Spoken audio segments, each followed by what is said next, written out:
Like, comment, subscribe, and share. Let's get into it, right?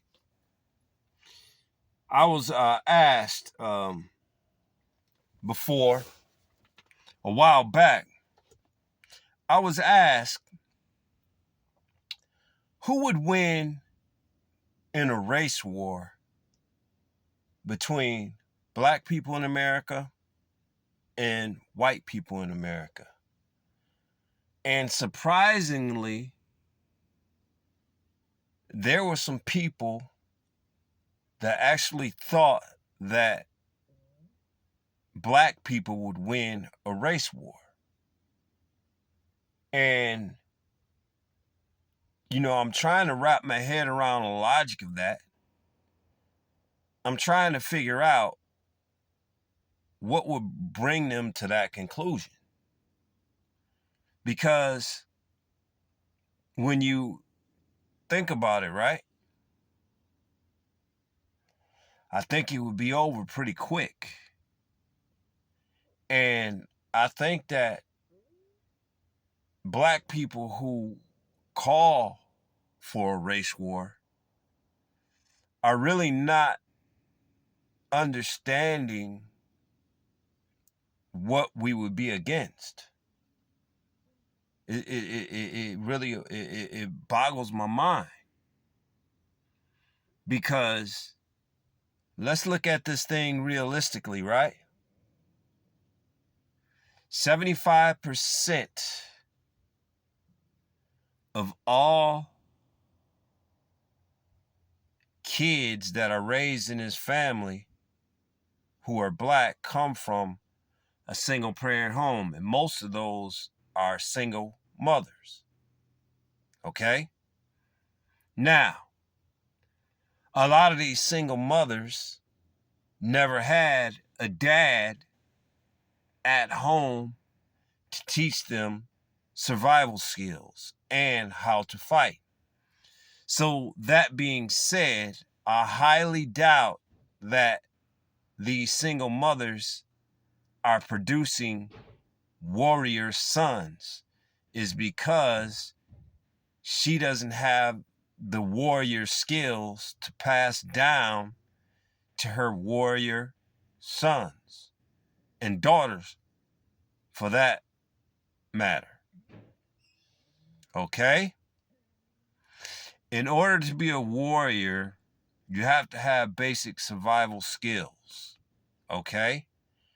And if a race war would ensue, we are still depending on the power structure to supply us with ammunitions, guns, water, and food. So I don't think it would go by.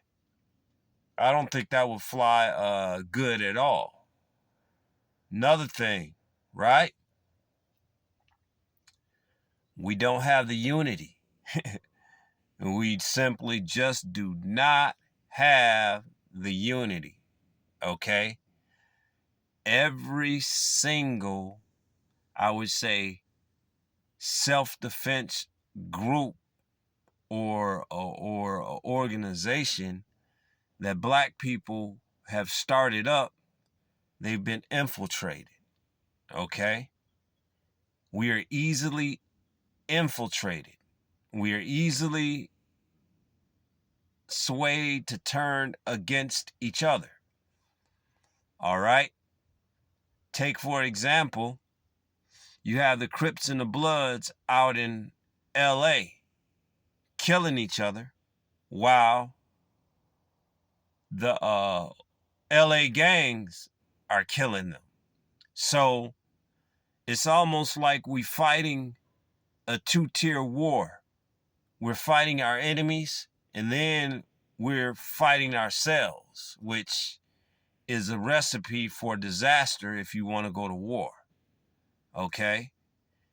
You have to have an identifiable enemy, right?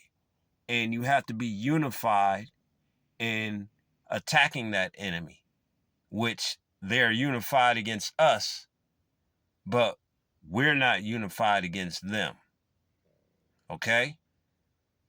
Another thing, if you have any doubts about what I'm saying, I suggest you go to a local gun show. Okay? And I guarantee you, white people will outnumber the blacks maybe 30, 40 to 100 to 1. Okay?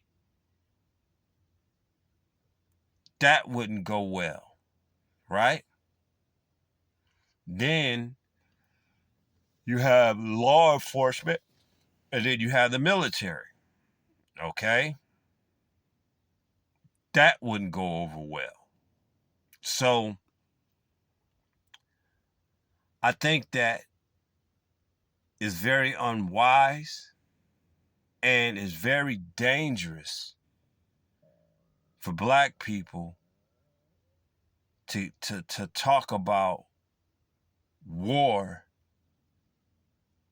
against these Caucasians, because you have to figure, once upon a time, they owned us, okay?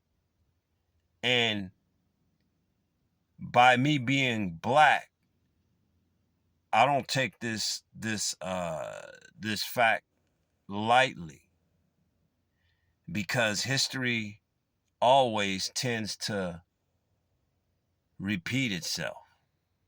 That's why black history is so vital and so important. Okay?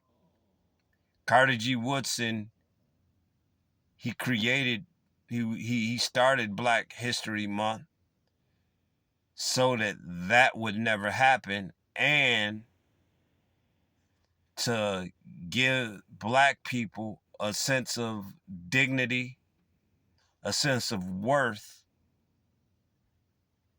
in this society. Okay? Now, back to what I was saying.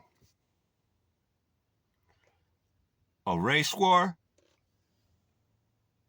we wouldn't win. It'd be over very quickly. They know it, and we should know it. If you don't know it, trust me, you don't want to be in a war and figure out and get to know this simple fact. The fact of the matter is, if there was a race war, we as black people would lose.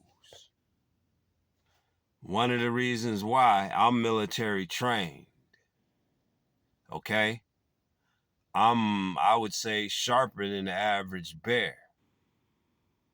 But for every one of me, the white people got 100 of them who are like me or better skilled than me. Okay? Keep that in mind. And remember, do not get into your emotions and call for a race war, because I'm telling you, it would be over very, very soon. Like, comment, subscribe, and share. True News Exposing the Blues. I'll see y'all at the next one. Deuces.